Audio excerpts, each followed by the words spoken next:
السلام علیکم د پښتو ډیجیټل مینوالو سلامونه او نیکی هیله مې ومنئ. ذاکر الله یم.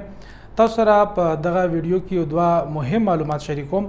یو چې په بونو کې 13 ورځ کومه پیښه رامنځته شوې وه چې په هغې کې د پاکستان فوز او ورسره چې کوم احتجاج کوونکي دي د هغوی ترمنځ شخړه راغلې وه او په هغې په نتیجه کې ځینې ذرایع وایي چې یو تن او ځینې ذرایع ښیي چې 2 تنه په هغې کې وژل شوي دي او په 2 درجنه خلک په هغې کې ټپیان شوي هم دي. د هغې په حوالې سره د محمود خان اچکزي سټیټمنټ یا د غیر د عمل مخې ته راغلی دی په کوم کې چې هغه ویلي دي چې خیبر پښتونخوا د پاکستان حصه ده خو غواړي چې د پاکستان سره همدغه شان مخ په وړاندې لاړ شي، خو په پښتنو باندې چې کوم ظلم یا د هغوی سره کوم زیاتې روان دی وي په دې باندې هم خاموش نشي پاتې کېدی.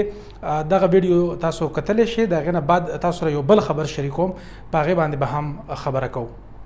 وطن د پاکستان برخه ده. موږ نه غواړو چې زموږ ولسونه د خپل پوځ سره په جنګ اخته شي، خو د طاقت په نشه کې لیوني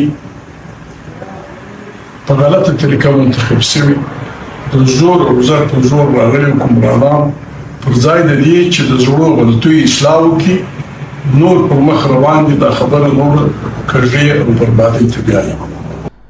تاسو د محمود خان اچکزي خبرې اترې واورېدې او یقینا تاسو ته به پته لګېدلې وي چې د پښتنو د مشرانو په اوس حالت کې څه نظر دی او هغوی د پاکستان سره تګ غواړي یا نه غواړي او دغه چې کومه شخړه منځته راغلې ده دا به په مستقبل کې کم طرف ته لاړه شي. په دې حوالې سره تاسو هم موږ سره خپل نظر شاملولی شئ. خو د هغې نه بل مهم خبر تاسو سره شریکوم چې مولانا فضل الرحمن دا خبره مخې ته راوړی دی او په میډیا باندې هغوی دا خبره کړې ده چې پاکستان تحریک انصاف د حکومت نه د وتو فیصله کړې ده او هغوی به د خیبر پښتونخوا اسمبلی نه هم استعفاګانې ورکوي او ورسره هغوی به په مرکز کې چې کوم د هغوی MNA دي هغوی به هم خپلې څوکۍ پرېږدي او هغوی به هم استعفاګانې ورکوي.